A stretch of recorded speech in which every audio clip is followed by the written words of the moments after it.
Hello friends, welcome to Telugu audio stories. మీరు కనుక ఛానల్ని ఫస్ట్ టైం చూస్తున్నట్లయితే ఛానల్ సబ్స్క్రైబ్ చేయండి, లైక్ చేయండి. అలానే ఈ కథపై మీ విలువైన ఒపీనియన్ని కామెంట్ రూపంలో తెలియజేయండి. ఇక కథలోకి వెళ్దామా? వీడియో చూస్తున్నందరూ కింద కనిపిస్తున్న హైప్ ఆప్షన్లోకి వీడియోని ఎంకరేజ్ చేయండి. ప్రకాష్ నిజాలు చెప్పడం మొదలు పెట్టగానే మైక్ తీసిన వీడియో న్యూస్ ఛానల్స్ అన్నిటికీ లైవ్ కనెక్ట్ అవుతుంది. ప్రకాష్ నవ్వుతూ కార్తీక్ వైపు చూసి, నీకొక విషయం తెలుసా అజయ్ కృష్ణ? నా పేరు అసలు ప్రతాప్నే కాదు, నా పేరు ప్రకాష్. అసలు ప్రతాప్ ఎవరో తెలుసా? నాకంటే ఒక 10 నిమిషాల ముందు పుట్టిన నా ట్విన్ బ్రదర్. నేను ప్రతాప్ ప్లేస్లో ఎందుకున్నానో తెలుసా? దేనికోసం ఉన్నానో తెలుసా? అసలు వాడి ప్లేస్లోకి నేను ఎలా వచ్చానో తెలుసా నీకు? అయినా నీకు ఇవన్నీ ఎలా తెలుస్తాయిలే, నేను చెప్తా విను. మా ఇంట్లో ప్రతాప్ని చూసుకున్నట్టు నన్ను చూసుకునేవారు కాదు. వాడిని ఎప్పుడూ పొగుడుతూ నెత్తిన పెట్టుకుని చూస్తూ నన్ను మాత్రం తిడుతూ వాణ్ణి చూసి నేర్చుకోమని చెప్పేవాళ్ళు. అసలు అంత గొప్పగా ఏముంది వాడిలో చూసి నేర్చుకోవడానికి? వాడికి జీవితాన్ని ఎంజాయ్ చేయడం తెలీదు. ఫ్రెండ్స్‌తో సరదాగా ఉండడము రాదు. చివరికి ఆ అమ్మాయిలతో ఎలా ఉండాలో కూడా తెలీదు. అలాంటి వాడిని చూసి నేనేం నేర్చుకోవాలి? నాకు దమ్ము కొట్టడం, మందు తాగటం, ఆ అమ్మాయిలతో ఎంజాయ్ చేయడం ఇవన్నీ నాకు నా ఫ్రెండ్స్ నేర్పించారు. అవన్నీ ఎంత కిక్కిస్తాయో తెలుసా నీకు? ఇప్పటికి కూడా వాటిని వదల్లేను. అంత బావుంటాయి అవన్నీ అని అంటూ సిగరెట్ తీసి కాలుస్తూ కార్తీక్ ఫేస్ మీద పొగ వదిలి నవ్వి, ఎంత హాయిగా ఉంటుందో తెలుసా ఇవి కాలుస్తూ ఉంటే? ఇవేవి చేతకాని వాడిని పొగుడుతూ ఉంటే నాకు కోపం వచ్చేది వాడి మీద. అయినా కూడా చాలా వరకు సర్దుకొని పోయాను. కానీ నేను సర్దుకోలేని విధంగా నేను ప్రేమించిన అరవింద వాణ్ణి ప్రేమించింది. అలాంటి దద్దమ్మ నచ్చినప్పుడు నేనెందుకు నచ్చలేదు దానికి అని అడిగితే, కార్తీక్ పిడికిలి బిగించి కోపాన్ని కంట్రోల్ చేసుకుంటూ మౌనంగా ఉంటే ప్రకాష్ గట్టిగా అరుస్తూ, అందుకే నాకు వాడి మీద విపరీతమైన కోపం వచ్చింది. నాకు నచ్చిన దాన్ని, నా సొంతం కావలసిన దాన్ని వాడు సొంతం చేసుకున్నాడు. ఆ బాధ నేను తట్టుకోలేకపోయా. వాణ్ణి చంపేయాలి అని అనుకున్నాను. కానీ అప్పుడే మీ నాన్న వాడితో ఆస్తి గురించి డిస్కస్ చేస్తూ ఉంటే విని ఆస్తి మీద ఆశ కలిగింది నాకు. నా అరవిందతో పాటు నాకు ఆస్తి కూడా కావాలని అనుకున్నాను. అందుకే కొన్ని రోజులు కామ్‌గా ఉన్నాను. కానీ అది ప్రెగ్నెంట్ అయింది. అది నాకు అస్సలు నచ్చలేదు. కానీ ఆ ఆస్తి కోసం సైలెంట్‌గా ఊరుకున్నాను. దానికి వాడికి పుట్టిన వాళ్ళని చంపి దాన్ని నా సొంతం చేసుకుందామని అనుకున్నాను. కానీ మీ నాన్న ఆస్తి మొత్తం వాడికి పుట్టిన ఖుషి పేరు మీద రాశాడు. అది కూడా పెళ్ళయ్యాక దాని మొగుడు సంతకం పెడితేనే ఆ ఆస్తి వచ్చేలా రాశాడు. అంతకుముందు చంపాలని ప్లాన్ చేసి మేడ మీద నుంచి తోసేశాను. కానీ అప్పుడు ఆ కార్తీక్ గాడు కాపాడాడు దాన్ని. అప్పుడు దాన్ని ఆ కార్తీక్‌కిచ్చి పెళ్లి చేశారు. కొన్ని రోజులు వెయిట్ చేసి ఒక మంచి టైం చూసుకొని అందరినీ లేపేశాం. ఆ రోజు కార్తీక్ గాడు కూడా అక్కడే ఉన్నాడు. ఎలా తప్పించుకున్నాడో తెలియదు కానీ తప్పించుకున్నాడు. ఇప్పుడు నన్నే బ్లాక్‌మెయిల్ చేస్తున్నాడు వాడు. తర్వాత ఆనంది, అదే అరవింద చెల్లెల్ని పెళ్లి చేసుకున్నా ప్రతాప్‌లా. కానీ ఆ విషయం దానికి తెలుసు. ఖుషి కోసం నేను ఏం చేస్తున్నా భరించింది. ఆ అరవింద్ అంత అందంగా లేకున్నా ఆనంది కూడా బావుంటుంది కదా అని దాంతో కొన్ని రోజులు ఎంజాయ్ చేశా. పెళ్లి చేసుకున్న తర్వాత నా రక్తం పంచుకొని పుట్టిన శౌర్యని ప్రతాప్‌లా దత్తత తీసుకున్నా అని శౌర్య వాళ్ళ మదర్‌ను ఎలా చంపారో కూడా చెప్పి, తర్వాత రాజేష్ ఇంకా తన ఫ్రెండ్స్ ఒక ఇద్దరు కలిసి చేసిన నేరాలన్నీ గర్వంగా చెప్పి రియా వాళ్ళ మదర్‌ను చంపిన విషయం కూడా చెప్పాడు. ఇవన్నీ ఒకెత్తైతే, నీకు ఇంకో అసలు నిజం చెప్పాలి. ఈ విషయం నాకు, రాజేష్‌కి, ఇంకా రంగా అని నా మనిషి వాడికి మాత్రమే తెలిసిన నిజం. అదేంటో తెలుసా? అరవింద, నా అరవింద బ్రతికే ఉంది. ఆ రోజు మంటల్లో కాలిపోవాల్సిన దాన్ని చివరి నిమిషంలో దాని మీద ప్రేమ చావక నేనే దాన్ని కాపాడి బయటకు తీసుకొచ్చాను అని చెప్పడంతో అరవింద గారి పేరు వినగానే కార్తీక్ అలర్ట్ అవుతాడు. దాన్ని మా సీక్రెట్ ప్లేస్‌లోనే ఉంచాం. ఎన్నోసార్లు దాన్ని సొంతం చేసుకోవాలని చూశాను. కానీ నాకది లొంగలేదు. బలవంతం చేస్తే చస్తానని బెదిరించిందది. అందుకే అది ఒప్పుకునేలా చేయాలి అనుకున్నాను. దానికోసం ఖుషీని అడ్డు పెట్టుకున్నాను. ఇక్కడ ఆనందిని కంట్రోల్ చేయగలిగాను. కానీ అది మాత్రం లొంగలేదు.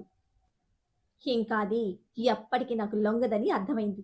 అందుకే సరోగేట్ ప్రాసెస్ ద్వారా నా వారసత్వాన్ని దానిలోకి ఎక్కించాం. పాలిటిక్స్‌లో నిలదొక్కుకునే టైం కూడా అప్పుడే అవ్వడంతో నాకు నమ్మకంగా ఉండే ఒక ఆమెకి దాన్ని అప్పగించి నా పనులు నేను చూసుకుంటూ ఉండేవాణ్ణి. అక్కడే ఉంటే అనుమానం వస్తుందని దాన్ని వేరే కంట్రీ పంపించేస్తే నా కొడుకు త్వరగా ఈ ప్రపంచాన్ని చూడడం కోసం ముందే బయటకు వచ్చేశాడు. 7 నెలలకి అనుకున్నట్టుగానే దానంత అందంగా ఒక బాబు పుట్టాడు. వాడికి పేరు కూడా దాని పేరే పెట్టాను, అరవింద్ అని. తర్వాత 4 ఏళ్లకది చనిపోతే ఆ ఆస్తి మొత్తం నా కొడుకు అరవింద్‌కు మాత్రమే దక్కాలని నిర్ణయించుకున్నాను. శౌర్య నా కొడుకు కాబట్టి ప్రేమ మాత్రమే ఉంది. కానీ వాడు నా అరవిందకు పుట్టలేదు కదా! అందుకే వాడి గురించి అంతగా పట్టించుకోలేదెప్పుడు. ఇప్పుడు అరవింద్ ఆస్ట్రేలియాలో ఉన్నాడు. ఖుషీ కంటే 6, 7 ఏళ్ళు చిన్నోడు. అరవింద్ అక్కడ చదువుకుంటూ ఉన్నాడు. స్టడీస్ కంప్లీట్ అవ్వగానే తీసుకొచ్చి ఈ ఆస్తంతటికి వారసుడిని చేస్తాను. కానీ నా కొడుకులిద్దరికీ నా అలవాట్లు అస్సలు రాలేదు. ఇద్దరికీ వాళ్ళ అమ్మల లక్షణాలు మాత్రమే వచ్చాయి, పోలికలతో పాటు. అరవింద్ సరోగసి వల్ల పుట్టినా కూడా పూర్తిగా అరవింద పోలికలే వచ్చాయి. అదేంటో అర్థం కాలేదు. అరవింద్ కూడా అరవింద్ అంతా మంచివాడు. అందుకే వాడికి ఇవేవీ తెలియకుండా దూరంగా పెంచుతున్నాను. అంతేకాదు, ఇంట్లో వాళ్ళ గురించి అంటే ఖుషి, ఆనంది, శౌర్య వీళ్ళ గురించి కూడా ఏమీ తెలియకుండా పెంచుతున్నాను అని సీక్రెట్‌గా దాచిన అరవింద్ ఫోటో తీసుకొచ్చి చూపిస్తాడు. అరవింద్ ఫోటో చూడగానే కార్తీక్ పెదవుల మీద చిన్న నవ్వు వచ్చి చేరుతుంది. కారణం అరవింద్‌లో అరవింద గారి పోలికలు ఉండడమే. కార్తీక్‌కి ప్రకాష్ చెప్పింది వినగానే ప్రమాదం జరిగే 4 రోజుల ముందు అరవింద గారు ప్రతాప్ గారితో మాట్లాడిన విషయం గుర్తుకొస్తుంది. అరవింద గారు ప్రెగ్నెంట్ అంటూ చెప్తే అందుకు ప్రతాప్ గారు ఒప్పుకోకపోవడం, అరవింద గారి బాధ చూసి ఖుషి పుట్టినప్పుడే ఇంకొకరు వద్దు అని తాను తీసుకున్న నిర్ణయం ప్రతాప్ గారు చెప్పడంతో ప్రతాప్ గారితో అరవింద గారు గొడవ పడుతూ ఉంటే అది ఖుషి చూసి భయంగా కార్తీక్ని తీసుకుని రావడం, కార్తీక్కి అరవింద గారు ప్రెగ్నెంట్ అని తెలిసి హ్యాపీగా ఫీల్ అవడం అన్నీ గుర్తుకొస్తాయి. ఇంట్లో వాళ్ళకి ప్రతాప్ గారిని ఒప్పించిన తర్వాత చెప్పాలి అని అనుకుంటే ఈలోగా ప్రమాదం జరిగిపోయింది. కానీ కార్తీక్‌కి స్పృహ వచ్చిన తర్వాత నుంచి ఇప్పటి వరకు అరవింద గారితో పాటు ఆ బిడ్డ కూడా కడుపులోనే అంతమైందని బాధపడ్డాడు. అలాగే ఆ విషయం ఎవరితో కూడా ఈ రోజు వరకు చెప్పలేదు. చెప్పి ఎవ్వరిని బాధ పెట్టడం ఇష్టం లేక. ఇప్పుడు అరవింద్ బతికే ఉన్నాడు అని తెలియగానే కార్తీక్‌కి అర్థమైంది. అతను ప్రకాష్ కొడుకు కాదు, అరవింద ప్రతాప్ గారి కొడుకు, ఖుషీకి తమ్ముడు అని. అరవింద్ గురించి తెలియగానే కార్తీక్‌కి చాలా సంతోషంగా అనిపిస్తూ ఉంటే శౌర్యకి కార్తీక్ మొదట్లో కొన్నిసార్లు అన్నమాట గుర్తుకొచ్చింది. అన్నీ బాగుండుంటే ఖుషీకి అన్నతో పాటు ఒక తమ్ముడో చెల్లెలో ఉండేవారు. కానీ పరిస్థితులు ఆ అవకాశం లేకుండా చేశాయి అని. ఆ విషయం గుర్తుకు రాగానే ప్రకాష్ చెప్పింది కొంచెం అర్థమవుతుంది. ప్రకాష్ చెప్పిన లెక్క ప్రకారం అరవింద్ ప్రకాష్ కొడుకు కాదు, ప్రతాప్ గారి కొడుకు అని అర్థం అవ్వడంతో కార్తీక్‌కి ఇక నుంచి ఆ బాధ కూడా ఉండదు అని హ్యాపీగా ఫీల్ అయ్యాడు. కానీ ప్రకాష్ చేసిన పాపాలన్నీ వాడి నోటి నుంచి విన్న తర్వాత వాడిని ముక్కలు ముక్కలుగా నరకాలని అనిపిస్తే మైక్ కరణ్ రాజుకి కూడా ప్రకాష్ని ముక్కలు ముక్కలు చేయాలని అనిపించింది. కానీ కార్తీక్ ఆలోచన మాత్రం వేరేలా ఉంది. ప్రకాష్ కార్తీక్ వైపు నవ్వుతూ చూస్తూ, చూసావా నా కొడుకు ఎంత అందంగా ఉన్నాడో, నా అరవిందలానే. ఇంకా కొన్ని రోజులు అంతే, నా కొడుకుని తీసుకునొచ్చి ఈ సామ్రాజ్యానికి రాజుని చేస్తాను, మహారాజుని చేస్తాను. ఇంకా ఫైనల్‌గా నీకు చెప్పాల్సిన విషయం ఏంటంటే, ఇక్కడ ఇప్పుడు నువ్వు నీ మనిషి మా చేతుల్లో, అక్కడ నీ ఇంటి దగ్గర నీ పెళ్ళాం, ముసలివాళ్ళు మా మనుషుల చేతిలో చావబోతున్నారు. నీ చెల్లిని మాత్రం అవినాష్‌కిచ్చి పెళ్లి చేస్తాను. మీ వాళ్ళు ఎవ్వరు ఉండరు కాబట్టి ఆస్తి మొత్తం నీ చెల్లికే వస్తుంది. అవినాష్‌కిచ్చి పెళ్లి చేసి ఆ ఆస్తి కూడా మేమే సొంతం చేసుకుంటాం. ఇంకా మీ ఇంట్లో ఒక పిల్లాడున్నాడు కదా, వాణ్ణి మాత్రం ఏదో ఒక ఆశ్రమంలో పడేస్తాను. ఇక ఇక్కడ నా గురించి తెలుసుకున్న మీకెవ్వరికీ బ్రతకడానికి అర్హత లేదు అని అంటుంటే కార్తీక్ రాజుని సోఫాకి ఆనించి కూర్చోపెట్టి, రేయ్ ఒక్క 10 నిమిషాలు సైలెంట్‌గా కూర్చో. 10 నిమిషాలు అంతే. తర్వాత హాస్పిటల్‌కి వెళ్ళి, ఆ తర్వాత ఇంటికి వెళ్ళి నా బ్రెయిన్‌లెస్ బ్యూటీ చేసిన ప్రయోగం నుంచి తప్పించుకునే ప్లాన్ వేద్దాం అని అంటాడు ఐ వింక్ చేసి నవ్వుతూ. దానికి రాజు చిన్న స్మైల్తో సరే అనడంతో కార్తీక్ కష్టంగా సోఫా సపోర్ట్తో చిన్నగా లేచి నిలబడి, వావ్, చాలా బాగుంది మిస్టర్ ప్రకాష్, మీ క్రైమ్ స్టోరీ ఇవన్నీ బాగానే ఉన్నాయి, కానీ నాకొక చిన్న డౌట్ అని అంటాడు సోఫాలో కూర్చుని. ప్రకాష్ కొంచెం కోపంగా, చెప్పు, ఏంటో నీ డౌట్, అలాగే నీ ఆఖరి కోరిక ఏంటో చెప్పు, వీలైతే ఇప్పుడే తీరుస్తాను అని వెటకారంగా నవ్వుతూ పొగరుగా చెప్తూ ఉంటే కార్తీక్ సైడ్ స్మైల్తో, మీరు అరవింద్ గారి నాన్నని చూసారా ఎప్పుడైనా అని అడిగితే ప్రకాష్ అయోమయంగా, ఇప్పుడు వాళ్ళ నాన్నతో పనే ఉంది, అయినా ఆయన్ని మేము చూడలేదు అంటూ చెప్తే కార్తీక్ నవ్వుతూ, అది సంగతి, మీరాయన్ని అంటే కార్తికేయన్ రావణ్ గారిని చూసుంటే ఇప్పుడు మీరు వెతుకుతున్న కార్తికేయన్ రావణ్ ఎవరో మీకు తెలిసుండేది, మొదటిసారి మీ ముందుకొచ్చినప్పుడే గుర్తుపట్టేవారు. సర్లే, దాని గురించి తర్వాత మీరుంటే డిస్కస్ చేద్దాం. నా ఆఖరి కోరిక అడిగారు కదా, చెప్తాను వినండి. కానీ నా ఆఖరి కోరిక వినే ముందు మీకేమైనా ఆఖరి కోరికలుంటే చెప్పండి అంటూ అడిగితే ప్రకాష్ కోపంగా, రేయ్, ఏం మాట్లాడుతున్నావు నువ్వు, అసలు మేము అడిగిందేంటి, నువ్వు చెప్పేదేంటి అని చేతిలో ఉన్న రాడ్తో కార్తీక్ ని కొట్టడానికి చూస్తే కార్తీక్ ప్రకాష్ చేతిలో ఉన్న రాడ్ తగలకుండా పట్టుకుని కళ్ళు మూతలు పడుతూ ఉంటే తల విదిలించి, రే ఈడియట్స్, సినిమా మొత్తం అయ్యాక కూడా ఇంకా అక్కడ నుండి ఏం చేస్తుంది చూస్తున్నారా అని అరుస్తాడు కొంచెం గట్టిగా, ఓపికను మొత్తం గొంతులోకి తెచ్చుకుంటూ. ప్రకాష్ రాజేష్ అయోమయంగా చుట్టూ చూస్తే అర నిమిషం తర్వాత పిల్లర్ చాటు నుంచి బయటకు వచ్చి స్టెప్స్ దిగుతూ కిందకి వస్తారు శౌర్య, మైక్, కరణ్. ప్రకాష్ రాజేష్ వస్తున్న ముగ్గురు వైపు కళ్ళు పెద్దవి చేసుకుని చూస్తూ భయంతో ఒక అడుగు వెనక్కి వేస్తే కార్తీక్ సైడ్ స్మైల్తో ప్రకాష్ వైపు చూస్తూ, బావుందా సర్ప్రైజ్ అంటూ అడిగితే ప్రకాష్కి ఇంకా అర్థం కాలేదు, అసలు శౌర్య అక్కడ ఎందుకున్నాడు. ఎలాగైనా తప్పించుకోవాలని అనుకుంటూ వెంటనే శౌర్య వైపు చూసి, శౌర్య, వీళ్ళందరూ కలిసి నా మీద నిందలు వేస్తున్నారా, ఇదిగో ఈ అజయ్ కృష్ణ నన్ను చంపాలని చూస్తున్నాడు అని అంటే శౌర్య ఏం మాట్లాడకుండా కార్తీక్ దగ్గరికి వెళ్ళి మోకాళ్ళ మీద కూర్చొని ఏడుస్తూ, రావణ్ అని అంటే కార్తీక్ చిన్న స్మైల్తో, రేయ్ శౌర్య, నువ్వు వేడిస్తే నాకు నచ్చదని తెలుసు కదా అంటూ అడుగుతాడు. శౌర్య కార్తీక్ చేతిని తన చేతిలోకి తీసుకుని ఏదో చెప్పబోతూ ఉంటే ప్రకాష్ అయోమయంగా శౌర్యని చూస్తూ, ఈ అజయ్ కృష్ణ తెలుసా నీకు అంటూ అడిగితే శౌర్య కార్తీక్ చేతిని వదిలి పైకి లేచి నిప్పులు చెరిగే కళ్ళతో, అజయ్ కృష్ణ కాదు, కార్తికేయన్ రావణ్, కార్తికేయన్ రావణ్ అక్కడున్నది. అజయ్ కృష్ణగా పేరు మార్చుకొని ఈరోజు ప్రపంచాన్ని శాసించే విధంగా ఈ వరల్డ్లోని బెస్ట్ బిజినెస్ మ్యాన్స్ లో థర్డ్ ప్లేస్ లో ఉన్నాడు. ఈ కార్తికేయన్ రావణ్ తలుచుకుంటే ఇప్పటికిప్పుడు నువ్వు నడి రోడ్డులో నిలబడతావు మిస్టర్ ప్రకాష్ అని చెప్తూ ఉంటే శౌర్య చెప్పిన దానికి రాజేష్, ప్రకాష్ షాక్ అయ్యారు. కరణ్ ముందుకు వచ్చి, హలో సీఎం సార్, ఇప్పుడు మీరు చెప్పిన నిజాలు మీకు మీరుగా ఒప్పుకున్నా మీరు చేసిన పాపాలన్నీ అన్ని న్యూస్ ఛానల్స్లో లైవ్ టెలికాస్ట్ అయ్యాయి ఇప్పటి వరకు. ఐ థింక్ మీకు ఇంకో 2 నిమిషాల్లో ఫోన్ వస్తుంది.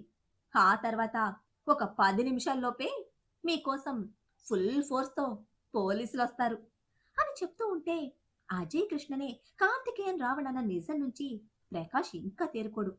అప్పుడే కరణ్ చెప్పినట్టు హైకమాండ్ నుంచి ప్రకాష్కి ఫోన్ వస్తూ ఉంటే ఫోన్ రింగ్ సౌండ్కి తేరుకున్న ప్రకాష్ నెంబర్ చూసి కాల్ అటెండ్ చేయకుండా స్విచ్ ఆఫ్ చేసి కోపంగా కార్తీక్ వైపు చూస్తూ, రే, నేను మిమ్మల్ని వదిలిపెట్టను అని రాడ్ తీసుకుని కార్తీక్ ని కొట్టబోతాడు. అది చూస్తున్న శౌర్య ప్రకాష్ వైపు కోపంగా చూస్తూ గట్టిగా కాలితో ఒక కిక్కిస్తే ప్రకాష్ ఎగిరి 4 అడుగుల దూరంలో పడతాడు. కరణ్ రాజేష్ దగ్గరికి వెళ్లి రాజేష్ కాలి మీద కాలితో ఒక కిక్కిచ్చి 2 చేతులు విరిచేస్తే మైక్ వెంటనే అంబులెన్స్ కి కాల్ చేస్తాడు. కార్తీక్ రాజు పరిస్థితి బాగోలేదని. శౌర్య ప్రకాష్ చేతి మీద కాలితో తొక్కుతూ, నువ్వు చేసిన పాపాలన్నీ నాకు తెలుసు, మా అమ్మకి నరకం చూపించి చంపావు నువ్వు, అది నేను నా కళ్ళతో చూశాను. అప్పట్నుంచి ఇప్పటి వరకు ప్రతి క్షణం నిన్ను ముక్కలు ముక్కలుగా నరికే క్షణం కోసం ఎదురు చూస్తూ ఉన్నాను. నిన్ను చూస్తున్న ప్రతి క్షణం ఎప్పుడెప్పుడు నిన్ను చంపేద్దామని నా రక్తం మరిగిపోతూ ఉండేది. కానీ రావణ్ ఖుషి కోసం ఎన్ని రోజులు నన్ను ఆపాడు. నిజానికి ఖుషిని మాతో ఎప్పుడో తీసుకుని వెళ్ళుండొచ్చు, కానీ రావణ్ మాటిచ్చాడు. ఎవ్వరు రావణ్‌ని టచ్ చేయలేని పొజిషన్‌లో ఉన్నప్పుడు మాత్రమే ఖుషీని తీసుకువెళ్తాను అని. అందుకే ఇన్ని రోజులు సైలెంట్‌గా ఉన్నాము. ఇక ఈ రోజు మా చేతిలో నీ చావు తప్పదు అని గట్టిగా ప్రకాష్ చేతి మీద తొక్కుతూ ఉంటే ప్రకాష్ నొప్పికి అరుస్తూ, శౌర్య, ఇదంతా నేను నీకోసమే చేశాను. నా కొడుకుల సంతోషం కోసమే ఇదంతా చేశాను. నన్ను వదిలేయి. ఆ కార్తీక్‌ని చంపేస్తే ఆ ఆస్తి మొత్తం మనదే అవుతుంది. 10 తరాలు కూర్చొని తిన్నా తరగని ఆస్తి ఉంది. నేను చెప్పేది విను అని బ్రతిమిలాడుతూ ఉంటే శౌర్య ప్రకాష్ చేతి మీద నుంచి కాలు తీసి గొంతు మీద పెట్టి తొక్కుతూ ఉంటే కార్తీక్ శౌర్య వైపు చూస్తూ, రేయ్ శౌర్య, వాడికి ఈ పనిష్మెంట్ కాదు. వాడి కోసం ఒక స్పెషల్ పనిష్మెంట్ ఎదురు చూస్తోంది.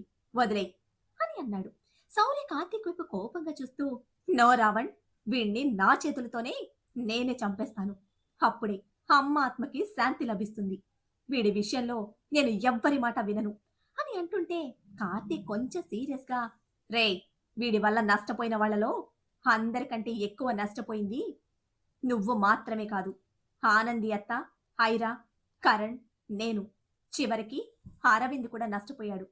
ఎలాంటి ప్రేమ ఆత్మీయతలు లేకుండా. వాడి విషయంలో కేవలం నువ్వు మాత్రమే నిర్ణయం తీసుకుంటే ఎలా? ముందు అత్త వీడికి ఏం పనిష్మెంట్ ఇస్తుందో చూద్దాం. అత్త వేసే పనిష్మెంట్ వాడు అనుభవించిన తర్వాత అప్పుడు మనం తేల్చుకుందాం.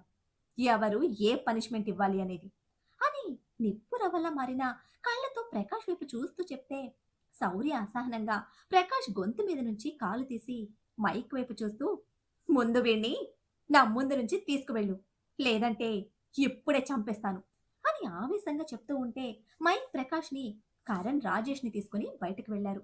అక్కడ ఉన్న కార్తీక్ మనుషులకి వాళ్ళని అప్పగించి వాళ్ళ ప్లేస్‌కి తీసుకువెళ్ళమని చెప్పి లోపలికి వెళ్ళి మైక్ కార్తీక్ వైపు చూస్తూ, సార్, మనం ముందు హాస్పిటల్‌కి వెళ్ళాలి అని చెప్పడంతో కార్తీక్ చిన్న స్మైల్‌తో, ఒక్క 5 నిమిషాలు మైక్, పోలీస్ వాళ్ళని రానివ్వు అని వాళ్ళు వచ్చిన తర్వాత ఏం చెప్పాలో ఏం చేయాలో చెప్తే శౌర్య కార్తీక్ పక్కన కూర్చొని, రావణ్, ఇవన్నీ నేను చూసుకుంటాను. ముందు మీరు హాస్పిటల్‌కి వెళ్ళండి అని అన్నాడు. కార్తీక్ చిన్న స్మైల్‌తో శౌర్య చెంప మీద చేయి పెట్టి, ఇప్పుడు నాకు సంతోషంగా ఉందిరా. మామ మంచితనం అందరికీ తెలిసింది. ఇన్ని రోజులు మామ ముసుగులో ఉన్న రాక్షసుడు గురించి అందరికీ తెలిసింది అని అంటూ స్పృహ కోల్పోతాడు. మరి కార్తీక్ పరిస్థితి ఇప్పుడు ఎలా ఉండబోతోంది? ఆనంది ప్రకాష్‌ని క్షమిస్తుందా? లేక శిక్షిస్తుందా? అరవింద్‌కి తన తండ్రి ఎలాంటి వాడో తెలిస్తే అతని రియాక్షన్ ఎలా ఉండబోతుంది? ఏం జరుగుతుందో తెలియాలంటే నెక్స్ట్ ఎపిసోడ్‌ని ఫాలో చేయండి. అలానే ఈ ఎపిసోడ్‌ని లైక్ చేయడం మాత్రం మర్చిపోకండి. Bye friends.